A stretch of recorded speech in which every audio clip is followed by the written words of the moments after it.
Colonel Maria Santos, retired U.S. Army Nurse Corps, had been volunteering at the Hope Center homeless shelter in San Antonio, Texas, for 5 years. She was 60 years old, retired at 55 after 32 years of military service. Nobody at the shelter knew about her past, knew what she'd done, where she'd been, what battles she'd seen. To them, she was just Maria, the kind lady who showed up every Tuesday and Thursday evening, who served meals with a smile, who listened to stories without judgment, who treated every homeless veteran and civilian with the same dignity and respect she'd once given to generals and privates alike. The Hope Center was in a rough part of San Antonio, the kind of place where people ended up when everything else had failed. Addiction, PTSD, mental illness, bad luck, bad choices, or just the weight of living becoming too heavy to carry. Maria had seen it all. In 32 years as an Army nurse, she'd treated soldiers in every condition imaginable. But the homeless veterans hit different. These were men and women who'd served their country, who'd sacrificed, who'd done their duty, and somehow ended up sleeping under bridges and in doorways. It broke her heart every single time. Tuesday evening, November 2024, 6:15 p.m., Maria was behind the serving line, ladling soup into bowls, placing bread on trays, making eye contact with each person who came through, really seeing them, a skill she'd learned in the military. See the person, not the rank, not the situation, the person. The line was long tonight. Cold weather always brought more people in. About 80 people waiting for a hot meal and a warm place to sit for a few hours. Maria worked steadily. Soup, bread, smile. God bless you. Next person, soup, bread, smile. Stay warm tonight. Next person. Then a man stepped up to the counter, late 40s, weathered face, long matted hair, beard covering most of his features, wearing 3 layers of torn jackets, carrying everything he owned in a garbage bag. His hands were shaking as he held out his tray. Maria started to ladle soup, looked up to make eye contact, and froze. The man was staring at her, not at the food, at her face, his eyes wide, disbelieving. "Ma'am." His voice was hoarse, uncertain, like he was seeing a ghost. Maria looked at him more carefully, something familiar in his eyes, in the way he stood despite the years of street life. Military bearing, even broken, even homeless. Once a soldier, always a soldier. "Yes," Maria said gently. "Can I help you?" The man's hands started shaking harder. The tray rattled. You're Colonel Santos. Colonel Maria Santos. Army Nurse Corps." Maria's breath caught. Nobody at the shelter knew her rank, knew her last name. She went by just Maria. Had for 5 years. "How do you know that?" The man's eyes filled with tears. "Fallujah, November 2004, 2nd Battle. I was with 1st Battalion, 8th Marines, Charlie Company. We got hit by an IED, 7 of us wounded. I was dying. You saved me." Maria's hands went still, the ladle hovering over the bowl. Fallujah, November 2004. She'd been there. Field hospital. The worst month of her life, of anyone's life. Hundreds of wounded, dozens dead. Days and nights blurred together into one endless surgery after another. "What's your name?" Maria asked quietly. "Corporal Daniel Martinez. At least, that's who I used to be." Maria's mind flashed back. 20 years.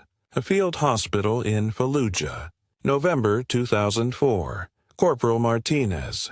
IED blast. Multiple shrapnel wounds. Internal bleeding. Touch and go for hours. She'd worked on him for 6 hours straight. Refused to give up. Refused to let another Marine die on her watch. "Daniel," she whispered. "I remember you." Daniel's face crumpled. 20 years of pain and survival and loss pouring out in the middle of a homeless shelter serving line. You saved my life, Colonel. You worked on me for hours. Everyone said I was going to die, but you wouldn't let me. You told me. You told me I was going home, that I had people who loved me, that I was going to see them again. Maria came around the serving counter. The line of people waiting didn't matter anymore. Nothing mattered except this man, this Marine, this soldier she'd fought for 20 years ago. She stood in front of Daniel, looked up at him. He was at least 6 inches taller even with the stoop of street life bending his shoulders. You did go home, Maria said. You survived. You made it out of Fallujah. Yeah, Daniel said, his voice breaking. But I didn't really make it out, you know? Fallujah came home with me. Maria understood immediately. PTSD, nightmares, flashbacks, the invisible wounds that the military was only beginning to understand and acknowledge. How long have you been homeless? 17 years. Lost my job. Lost my wife. Lost my kids. Lost everything. The VA tried. God knows they tried, but I couldn't. I couldn't handle being inside. Couldn't handle the noise. Couldn't handle people. So I ended up here, on the streets, where it's quiet, where nobody expects anything from me. Daniel, You saved me in Fallujah, Colonel, but I've been dying slow ever since. 20 years, dying by inches. And I wanted to say thank you for giving me 20 more years, even if they weren't good years. Even if I wasted them, you gave me time I wouldn't have had. So thank you. Maria was crying now. Not the quiet professional tears she'd learned to cry in the military, but deep, soul-breaking sobs that came from a place she'd kept locked for 20 years. She reached out and hugged Daniel, this homeless veteran, this Marine she'd saved, this man who'd been dying by inches for 2 decades. Daniel froze, then slowly, carefully hugged her back. When was the last time someone had hugged him? Really hugged him? Years, probably. The shelter had gone quiet. Everyone watching, understanding they were witnessing something important, something profound. Maria pulled back, looked Daniel in the eyes. You didn't waste 20 years. You survived them. That's not wasting. That's fighting. And Marines don't stop fighting. I'm tired, Colonel. I'm so tired. I know you are. But I saved you once, and I'm going to save you again. If this story of a retired Army colonel who spent 20 years carrying the weight of every soldier she couldn't save, only to find one she did save living homeless on the streets, already has you hooked, hit that like button and subscribe. What happens when Colonel Santos decides that saving Corporal Martinez once wasn't enough will prove that some missions take 20 years to complete, and some soldiers need to be saved twice. Now let's go back to Fallujah, November 2004, to understand why Maria Santos became a volunteer at homeless shelters instead of enjoying her retirement. Major Maria Santos, 40 years old, was the chief nurse at a forward field hospital supporting operations during the Second Battle of Fallujah. November 2004 was the deadliest month of the Iraq War for American forces. The Marines were going house to house, block by block, room by room, fighting the most intense urban combat since Vietnam. The casualties poured in constantly. Gunshot wounds, IED blasts, RPG strikes, burns, traumatic amputations, every kind of combat injury imaginable. Maria and her nurses worked 18-hour shifts, sometimes 24 hours straight. There was no time for breaks, no time for sleep, just the next patient, and the next, and the next. November 15th, 2004. 03:47 hours 7 Marines came in from an IED blast. All critical, all needed immediate surgery, Maria triaged. a skill she'd learned through 20 years of military nursing. Who could wait? Who couldn't? Who might survive? Who probably wouldn't? 3 were stable enough to wait. 3 went straight to surgery. 1 was borderline. Corporal Daniel Martinez, 24 years old, multiple shrapnel wounds, internal bleeding, BP dropping, pulse weak and thready, going into shock. This one's critical, the medic said. Might not make it to surgery. He'll make it, Maria said. Not a question, a statement. Get me 2 units of O negative. Start a second IV line. Page the surgeon. Ma'am, the surgeons are all tied up. It could be hours. Then I'll stabilize them until they're ready. Move.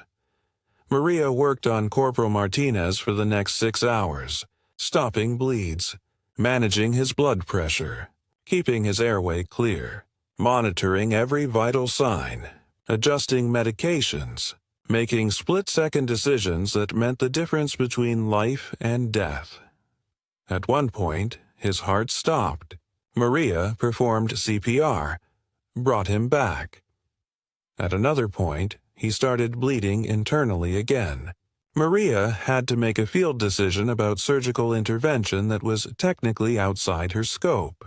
She did it anyway. Saved his life. Around hour 5, Martinez regained consciousness briefly. Looked at Maria through morphine-hazed eyes. "Am I dying?"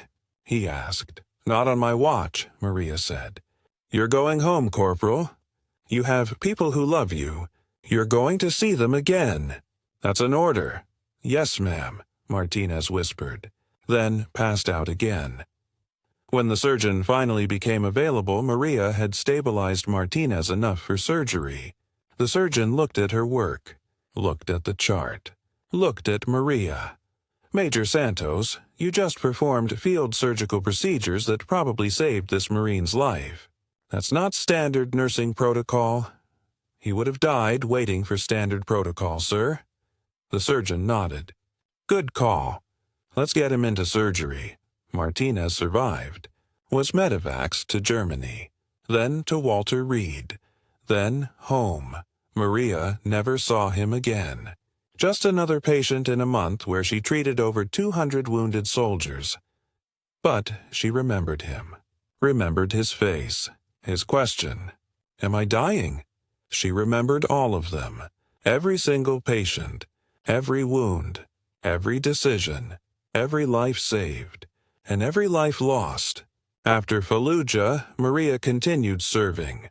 Iraq, Afghanistan, military hospitals stateside. She rose to colonel, became Chief of Nursing Services for the entire Army Nurse Corps, commanded thousands of nurses. But Fallujah never left her. The faces, the wounds, the ones she saved, the ones she couldn't. She retired at 55, full military retirement, pension, benefits, could have lived comfortably, could have traveled, could have enjoyed peace after 32 years of service. Instead, she moved to San Antonio, started volunteering at homeless shelters, because she couldn't stop seeing the faces, the soldiers, the ones she'd saved who'd somehow ended up lost anyway. She'd saved their bodies, but their souls were still dying, and she needed to do something about it. For 5 years, she served meals, listened to stories, helped where she could, small acts, quiet service, nothing dramatic, until Daniel Martinez walked through the line.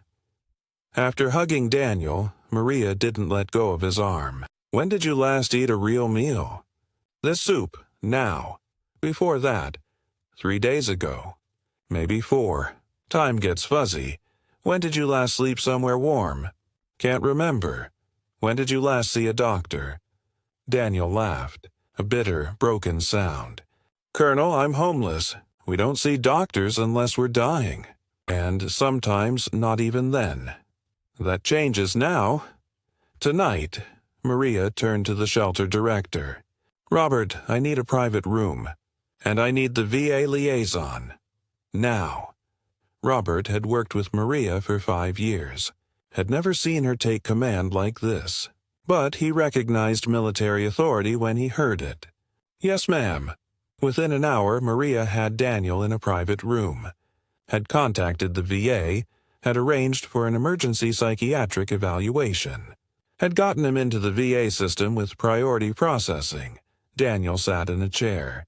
Clean clothes, hot shower, real food. Looking overwhelmed. "Colonel, you can't do this. I'm just one homeless guy. There are thousands of us. I know. But you're the one I saved 20 years ago. You're the one standing in front of me right now. So you're the one I'm saving today. Why? Why do you care?" Maria sat down across from him. "Because I told you in Fallujah that you were going home, that you'd see the people who loved you again. And I was wrong. You came home, but you never really made it home. So I failed you. And I don't fail soldiers twice. You didn't fail me. You saved my life. I saved your body, Daniel. But I didn't save all of you. And that's on me. That's on the military. That's on the VA. That's on all of us who let you slip through the cracks." Daniel was crying again. "I lost everything. My wife remarried. My kids don't know me. I've been on the street so long, I don't remember what normal feels like.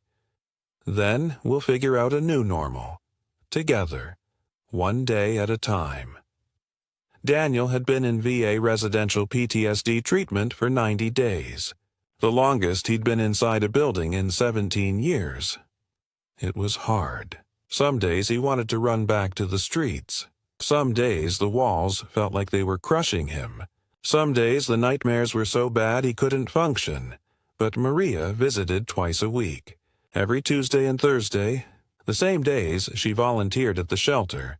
She didn't push, didn't lecture, just sat with him, listened, reminded him that he'd survived Fallujah.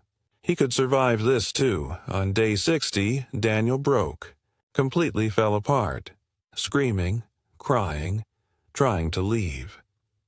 The VA staff called Maria. She came immediately, found Daniel in his room, rocking back and forth, trapped in a flashback. "Corporal Martinez!"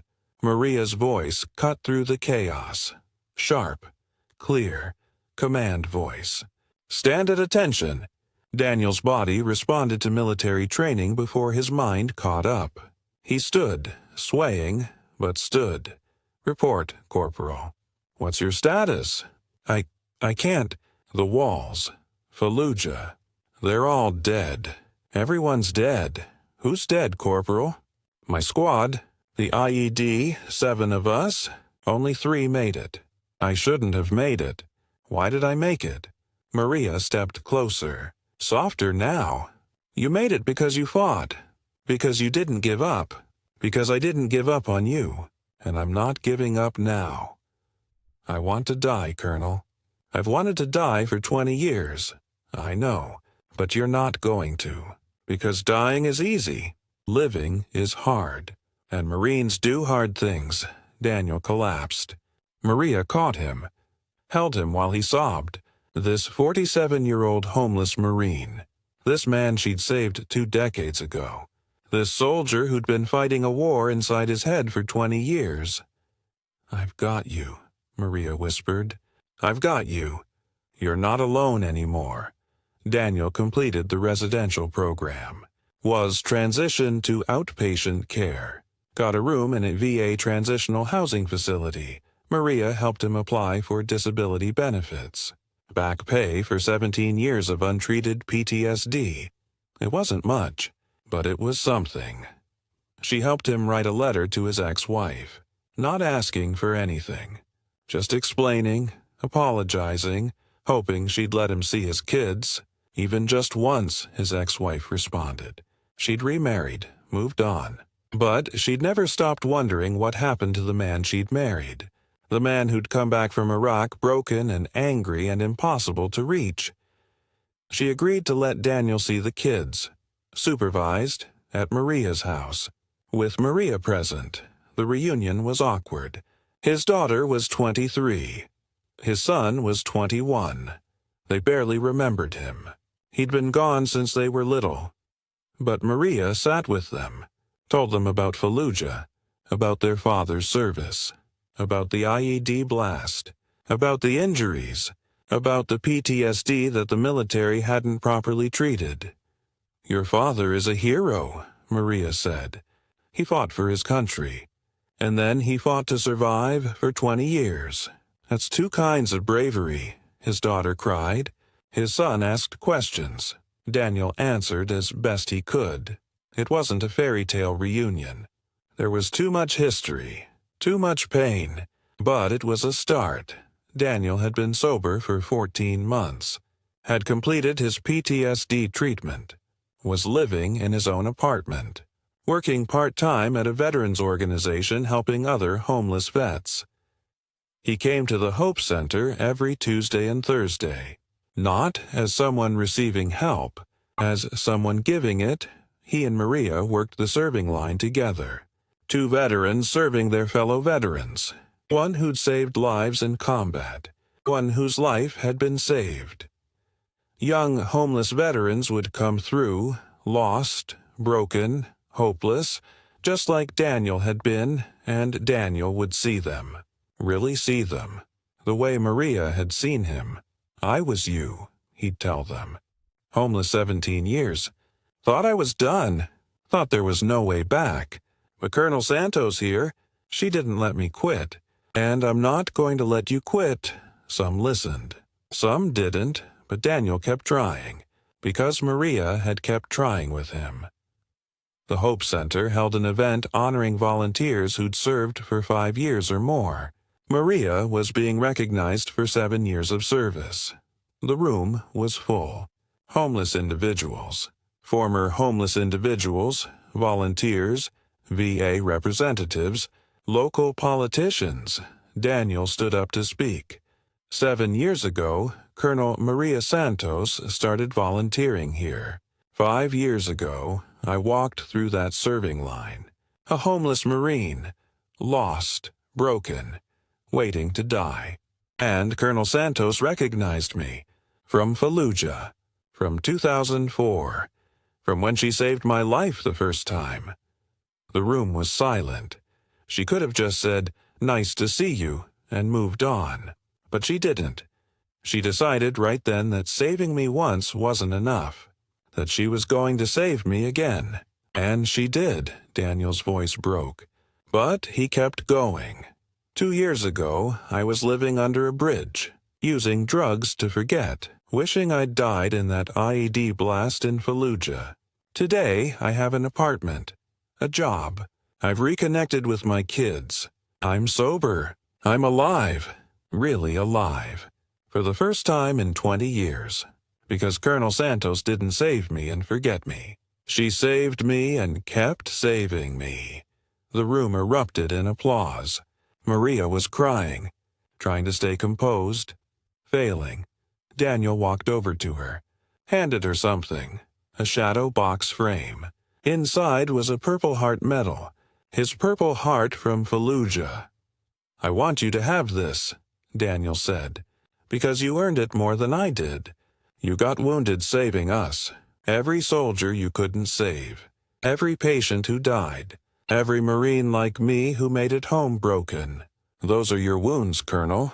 This is your Purple Heart." Maria stared at the medal. "Daniel, I can't. You already did. 20 years ago. And 2 years ago. You saved me twice, Colonel. Once in Fallujah, when you wouldn't let my body die. Once here, when you wouldn't let my soul die. This belongs to you." Maria held the shadow box, looked at this man. This Marine who'd survived hell twice. Once in combat, once on the streets. And come through both because someone refused to give up on him. Colonel Maria Santos continued volunteering at the Hope Center until she was 72. 12 years of service. Hundreds of veterans helped. Dozens of lives changed, but Daniel Martinez was her first. Her most important, her proof that saving someone once wasn't enough. That real service meant staying committed. Even when it took 20 years. Even when it seemed hopeless, Daniel went on to become a full-time veterans advocate, speaking at conferences, testifying before Congress, fighting for better PTSD treatment and homeless veteran services. He told Maria's story everywhere he went. The colonel who saved him in Fallujah, the colonel who saved him again in San Antonio, the colonel who showed him that being saved wasn't a one-time event. It was a process, a commitment, a relationship.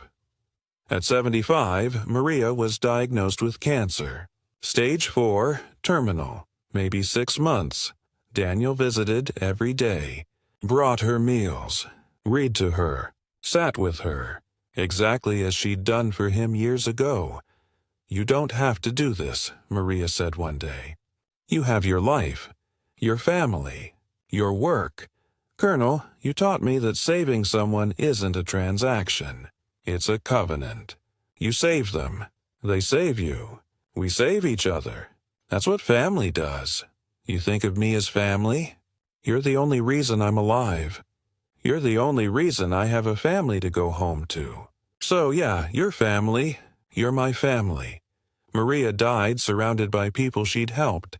Daniel, other veterans, shelter volunteers, people whose lives had been touched by her quiet, persistent service. At her funeral, the commanding general of Army Nurse Corps delivered the eulogy, spoke of her distinguished career, her medals, her service, but Daniel spoke too. Not about Fallujah, not about the battlefield, about the Hope Center, about a homeless shelter serving line, about a colonel who never stopped being a nurse, never stopped saving soldiers, even 20 years after the war ended. "Colonel Santos taught me that being saved isn't enough," Daniel said. "You have to accept being saved. You have to do the hard work of healing. You have to save yourself too, but you can't do it alone. You need someone who won't give up on you, someone who sees you as worth saving, even when you don't see it yourself." She was that person for me, for dozens of us. She saved us twice, once on the battlefield, once on the streets, and in doing that, she taught us how to save each other. Daniel placed Maria's Purple Heart, the one he'd given her, on her casket, next to her own medals from 32 years of service. "Mission complete, Colonel," he said. "You saved me, twice, and I lived, really lived, because of you. Semper Fi."